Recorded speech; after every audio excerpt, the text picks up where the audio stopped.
بسم اللہ الرحمن الرحیم۔ رسول اکرم صلی اللہ علیہ وسلم کی حدیث مبارک ہے، آپ نے ارشاد فرمایا لَيَأْتِيَنَّ عَلَىٰ أُمَّتِي كَمَا أَتَىٰ عَلَىٰ بَنِي اسرائیل حَذْوَ النَّعْلِ بِالنَّعْلِ۔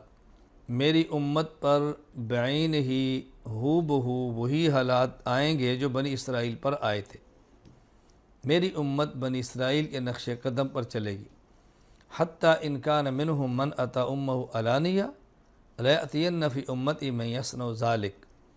حتیٰ کہ اگر بنی اسرائیل میں سے کوئی شخص اپنی ماں سے بد کرداری کر چکا ہے تو میری امت میں ایسے فرد آئیں گے جو اپنی ماں سے منہ کالا کریں گے، الیاذ باللہ، اعاذنا اللہ من ذالک، ایسے لوگ آئیں گے۔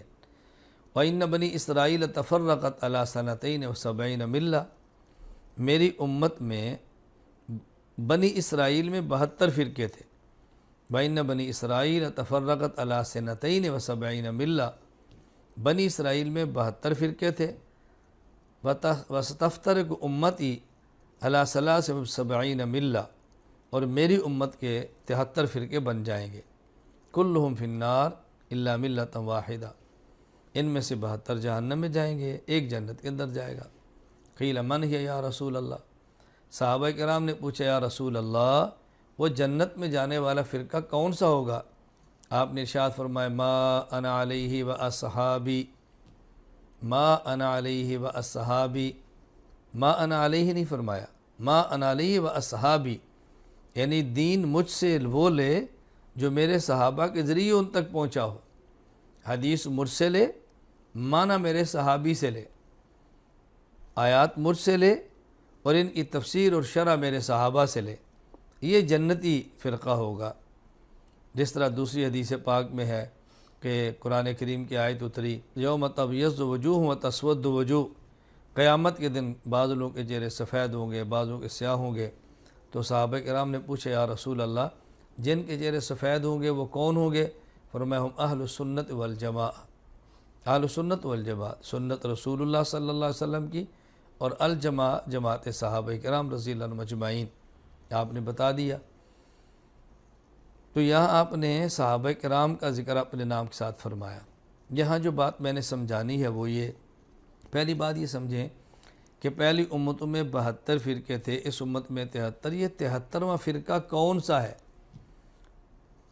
علامہ قرطبی رحمۃ اللہ علیہ نے اپنی تفسیر الجامع لاحکام القرآن، جو کہ تفسیر قرطبی کے نام سے معروف ہے، اس کے اندر لکھا ہے وَأَنَّ هَذَا صِرَاطِ مُسْتَقِيمًا فَاتَّبِعُوهُ، اس آیت کے تحت فرمایا هَذِهِ الْفِرْقَةُ الَّتِي زَادَتْ فِي فِرَقِ امت محمد صلی اللہ علیہ وسلم، یہ جو اس امت میں ایک زائد فرقہ پیدا ہوا ہے یہ کون سا ہے؟ قال بعض العارفین الذین هم یعادون العلماء ویبغضون الفقہاء، یہ وہ فرقہ ہے جو علماء سے عداوت رکھتا ہے اور فقہاء سے بغض رکھتا ہے۔ اب علماء سے دعوت اور فقہاء سے بغض رکھنے والا کون ہے؟ ہر شخص جانتا ہے، بتانے کی ضرورت ہی نہیں۔ اچھا اس کی پھر وجہ کیا ہے کہ یہ فقہاء سے بغض کیوں رکھتے ہیں؟ آسان بات یہ سمجھیں کہ جب کوئی نعمت آتی ہے تو دشمن بھی آتے ہیں، نعمت نہیں آتی دشمن بھی نہیں آتے۔ اس امت کو اللہ تعالیٰ نے ایک ایسی نعمت عطا فرمائی ہے جو پہلی امتوں کے اندر نہیں تھی۔ علامہ قرطبی رحمۃ اللہ علیہ اپنی تفسیر الجامع لاحکام القرآن میں وَتَفْسِيرًا لِكُلِّ شَيْءٍ، اس کے تحت ارشاد فرماتے ہیں لم یکن عندہم اجتہاد قط انما خص بذالک امت محمد صلی اللہ علیہ وسلم، اجتہاد پہلی امتوں میں نہیں تھا، یہ اللہ تعالیٰ نے اس امت کو، امت محمد صلی اللہ علیہ وسلم کو عطا فرمایا ہے۔ تو جب یہ نعمت نہیں تھی اس کے دشمن بھی نہیں تھے، اجتہاد کی نعمت آئی ہے تو اس کے دشمن بھی ہے۔ تو یہ بات سمجھیں کہ 73واں فرقہ وہ ہے جو اجتہاد کا دشمن، مجتہد کا دشمن، فقہاء کا دشمن اور علماء کا دشمن ہے۔ ایک بات یہ سمجھیں۔ دوسری بات، عام طور پہ لوگ پوچھتے ہیں کہ یہ جو 73 فرقے ہوں گے یہ مسلمانوں کے ہوں گے یا کافروں کے ہوں گے؟ یہ 73 فرقے کفار کے نہیں ہوں گے، ابدی جہنم میں جانے والوں کے نہیں ہوں گے، بلکہ یہ 73 فرقے ان کے ہیں جو مسلمان ہیں، ایک اہل السنت والجماع ہے، باقی اہل بدعت ہے۔ یعنی یہ اپنی گمراہی کی وجہ سے ابدی، دائمی اور ہمیشہ جہنم میں نہیں رہیں گے، بلکہ ان کی گمراہی ایسی ہوگی جو کفر کی حد تک نہیں بلکہ بدعت یہاں تک ہوگی تو کچھ عرصہ کے لیے جہنم میں جائیں گے، اپنے اس جرم کی سزا بھگتنے کے بعد اس جرم کا وبال، اس جرم کی سزا بھگتنے کے بعد یہ بالآخر جنت کے اندر جائیں گے۔ تو یہاں دو باتیں سمجھانی تھی۔ نمبر 1، اضافی 73واں فرقہ کون سا ہے؟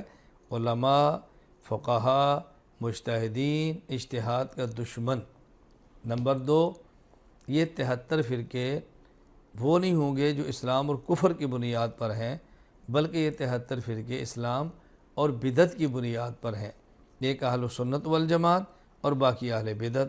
اللہ تعالی ہمیں علماء کا، فقہا کا، مجتہدین کا، اجتہاد کا محبت کرنے والا، قبول کرنے والا بنائے، اور اللہ تعالی ہمیں اہل سنت والجماعت ہی کے ساتھ رکھے، انہی کے ساتھ موت دے، انہی کے ساتھ قیامت کے اللہ تعالی ہمارا حشر فرمائے۔